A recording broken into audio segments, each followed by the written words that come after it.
Hi viewers, ಎಲ್ಲರೂ ಹೇಗಿದ್ದೀರಾ? ಬನ್ನಿ ಇವತ್ತಿನ ಲಾಗ್ ಸ್ಟಾರ್ಟ್ ಮಾಡೋಕ್ಕಿಂತ ಮುಂಚೆ 100 ಸಬ್ಸ್ಕ್ರೈಬರ್ ಆಗಿದ್ದಾರೆ. ಯಾರ್ಯಾರು ನನ್ನ ಸಬ್ಸ್ಕ್ರೈಬ್ ಮಾಡ್ಕೊಂಡು ನೋಡ್ತಾ ಇದ್ದಾರೆ, ಹಾಗೆ ನೋಡ್ತಾರೆ, ಎಲ್ರಿಗೂ ಥ್ಯಾಂಕ್ಸ್ ಹೇಳೋಕ್ಕೆ ಇಷ್ಟಪಡ್ತಾ ಇದ್ದೀನಿ. ನಾನು ಇವತ್ತು ಮನೆಯಲ್ಲೇ ಏನು ಸಿಗೋ ಸಾಮಾನಿಂದಲೇ ಗೋಲ್ಗಪ್ಪ ಮಾಡ್ಕೊಂಡು ಹೆಲ್ತಿಯಾಗಿರೋದು, ಹಾಗೆ ಆರೋಗ್ಯವಾಗಿ ಮನೆಯಲ್ಲೇ ಮಾಡ್ಕೊಂಡು ತಿನ್ನೋದು ಪಾನಿಪುರಿನ ಹಾಗೆ ಈಸಿಯಾಗಿ ಹೇಗೆ ಮಾಡೋದು ಅಂತ ಹೇಳ್ಕೊಡ್ತಾ ಇದ್ದೀನಿ. ಮೊದಲನೇದಾಗಿ ನಾನು ನೆನೆಸಿಟ್ಕೊಂಡಿರೋ ಕಡಲೆಕಾಳಿಗೆ 1-2 ಆಲೂಗಡ್ಡೆ ಸಿಪ್ಪೆ ತೆಗೆದ್ಬಿಟ್ಟು ಬೇಯಿಸೋಕೆ ಇಟ್ಕೊತಾ ಇದ್ದೀನಿ. ಇದು 1-2 3 ವಿಷಲ್ ಹಾಕ್ಸ್ಕೊಂಡ್ರೆ ಸಾಕಾಗುತ್ತೆ. ಆಲೂಗಡ್ಡೆ ಚೆನ್ನಾಗಿ ಬೇಯಬೇಕು, ಹಾಗಾಗಿ 1-2-3 ವಿಷಲ್ ಹಾಕ್ಸ್ಕೊಬೇಕಾಗುತ್ತೆ. ನಾನಿಲ್ಲಿ ಮಸಾಲೆ ಅಂತ ರೆಡಿ ಮಾಡ್ಕೊತಾ ಇದ್ದೀನಿ. ಬನ್ನಿ ಏನೇನು ಹಾಕ್ತೀನಿ ತೋರಿಸ್ಕೊಡ್ತೀನಿ. ಇವಾಗ ಒಂದು 4 ಹಸಿಮೆಣ್ಸಿನ್ಕಾಯಿ ಹಾಕ್ಕೊತೀನಿ.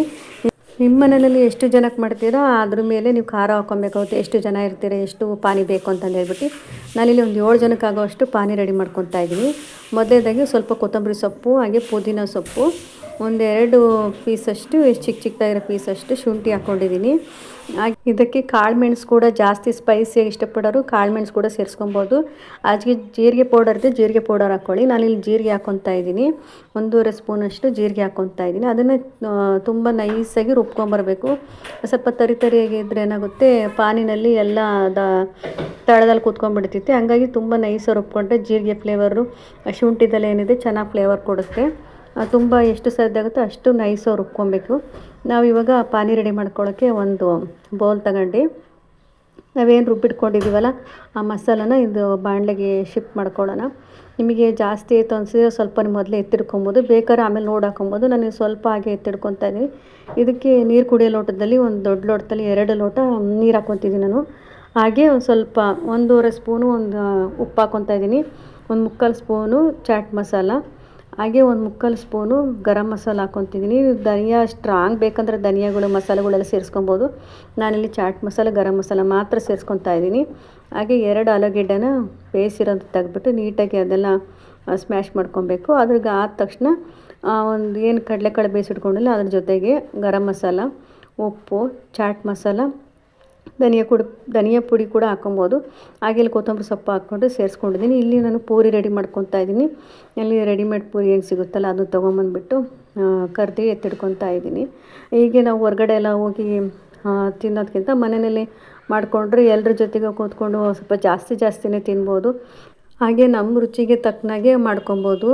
ಹಾಗೆ ಸ್ಪೈಸಿಯಾಗಿ ಯಾವ ಥರ ನಿಮಗೆ ಟೇಸ್ಟ್ ಆಗಬೇಕು ಆ ಥರ ಮಾಡ್ಕೊಂಡು ತಿನ್ಬೋದು. ಎನಿ ಟೈಮ್ ಮಾಡ್ಕೊಳಕ್ಕಾಗಲ್ಲ. ಯಾವತ್ತಾದ್ರೂ ಒಂದ್ಸರಿ ಈಗ ಮಳೆ ಬರ್ತಿದೆ ಈಗ ಬಜ್ಜಿ ಬೋಂಡ ಮಾಡ್ಕೊಳ್ಳೋದ್ರ ಬದಲಾಗಿ ಈ ಥರ ಪೂರಿ ತೊಗೊಂಬಂದು ಮನೆಯಲ್ಲಿ ಏನು ಸ್ವಲ್ಪ ನಾವು ಪಾನಿ ರೆಡಿ ಮಾಡ್ಕೊಂಬಿಟ್ರೆ ಮುಗ್ದೋಯ್ತು, ಆರಾಮ್ಸೆ ರೆಡಿನೇ ಆಗೋಗುತ್ತೆ ಗೋಲ್ಗಪ್ಪ. ಇವಾಗ ನಾನು ಅವಾಗೇನು ಚಾಟ್ ಮಸಾಲ ಗರಂ ಮಸಾಲ ಎಲ್ಲ ಹಾಕೊಂಡು ಸೇರಿಸ್ಕೊಂಡಿದ್ದೆನಲ್ಲ ಅದಕ್ಕೆ ಸ್ವಲ್ಪ ಖಾರ ಪುಡಿ ಹಾಕ್ಕೊತೀನಿ. ಪಲ್ಯಕ್ಕೆ ಬಂದುಬಿಟ್ಟು ಚಾಟ್ ಮಸಾಲ, ಗರಂ ಮಸಾಲ, ಖಾರ ಪುಡಿ, ಅರಿಶಿನ ಪುಡಿ, ಉಪ್ಪು ಹಾಕ್ಕೊಂಡು ಈರುಳ್ಳಿ ಹಾಕ್ಕೊಂಡು ಮಿಕ್ಸ್ ಮಾಡ್ಕೊತಾ ಇದ್ದೀನಿ ಪಲ್ಯಗೆ. ಇದು ಮತ್ತು ಇದಕ್ಕೆ ಬಂದು ಪಾನಿಗೆ ಬಂದುಬಿಟ್ಟು ಅದಕ್ಕೂ ಚಾಟ್ ಮಸಾಲ, ಗರಂ ಮಸಾಲ, ಉಪ್ಪು, ಹುಣಸೆಹಣ್ಣು, ಹಾಗೆ ಸ್ವಲ್ಪ ಈರುಳ್ಳಿಯನ್ನು ಸೇರಿಸ್ಕೊಂಡು ಚೆನ್ನಾಗಿ ಮಿಕ್ಸ್ ಮಾಡ್ಕೊತೀನಿ. ಅದಕ್ಕೆ ಸ್ವಲ್ಪ ಬೆಲ್ಲ ಹಾಕ್ಕೊಬೇಕು, ಒಂಚೂರು ಫ್ಲೇವರ್ ಬರುತ್ತೆ. ನಿಮಗೆ ಬೆಲ್ಲ ಇಷ್ಟ ಇಲ್ಲ ಅನ್ನೋರು ಸ್ಕಿಪ್ ಮಾಡ್ಕೊಬೋದು. ನಾನು ಒಂಚೂರು ಇಲ್ಲಿ ಬೆಲ್ಲ ಸೇರಿಸ್ಕೊತಾ ಇದ್ದೀನಿ. ಹಾಗೆ ಹುಣಸೆಹಣ್ಣು ಎಲ್ಲ ಬೆಲ್ಲ ಸೇರಿಸ್ಕೊಂಡು ಮಿಕ್ಸ್ ಮಾಡಿಬಿಟ್ರೆ ಪಾನಿ ಕೂಡ ರೆಡಿ ಆಯಿತು. ನೀವು ಹುಣಸೆಹಣ್ಣು ಬೇಕಾಗಿಲ್ಲ, ಇಷ್ಟ ಆಗಲ್ಲ ಅಂದರೆ ಸ್ವಲ್ಪ ನಿಂಬೆಹಣ್ಣು ಕೂಡ ಒಂದು ನಿಂಬೆಹಣ್ಣು ಹಾಕ್ಕೊಬೋದು. ನಾನಿಲ್ಲಿ ಹುಣಸೆಹಣ್ಣು ಹಾಕ್ಕೊತಾ ಇದ್ದೀನಿ, ಡಿಫ್ರೆಂಟಾಗಿ ಚೆನ್ನಾಗಿ ಫ್ಲೇವರ್ ಇರುತ್ತೆ ಅಂತ. ಇವಾಗ ರೆಡಿ ಆಯಿತು. ಇವಾಗ ಸರ್ವ್ ಮಾಡ್ತಾಯಿದ್ದೀನಿ. ತುಂಬ ಟೇಸ್ಟಿಯಾಗಿ ಬಂದಿತ್ತು. ಇದಿಷ್ಟನ್ನೇ ಹಾಕಿ ಮಾಡ್ಕೊಳ್ಳಿ. ಇದಕ್ಕೆ ಗೋಲ್ಗಪ್ಪ ಮಸಾಲ ಏನು ಪಾನಿಪುರಿಗೆ ಹಾಕೋ ಮಸಾಲೆ ಸಿಗುತ್ತಲ್ಲ ಅದನ್ನೆಲ್ಲ ಹಾಕ್ಕೊಳ್ಳೋದು ಬೇಕಾಗಲ್ಲ. ಹಾಗೆ ಸಾಲ್ಟ್ ಕೂಡ ಹಾಕೊಳ್ಳೋದು ಬೇಕಾಗಲ್ಲ.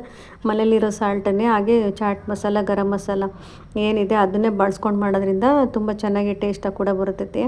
ಈ ಥರ ಹೊರಗಡೆ ಎಲ್ಲ ಹೋಗಿ ತಿನ್ನೋದ್ರಿಂದ ಅಪರೂಪವಾಗಿ ಒಂದೊಂದು ಟೈಮ್ ಮನೇಲೇ ಮಾಡ್ಕೊಂಡು ತಿನ್ಬೋದು. ಹಾಗೆ ಇದಕ್ಕೆ ಟೇಸ್ಟಿಂಗ್ ಪೌಡರು ಮತ್ತು ಏನು ಪಾನಿಪುರಿ ಮಸಾಲ ಅಂತ ಸಿಗುತ್ತೋ ಅದು ಯಾವುದು ಕೂಡ ಬೇಕಾಗಲ್ಲ. ಇದೇನಿದೆ ಮನೆಯಲ್ಲೇ ಗರಂ ಮಸಾಲ ಚಾಟ್ ಮಸಾಲ ಕೂಡ ಬಳಸ್ಕೊಂಡು ಮಾಡ್ಬೋದು.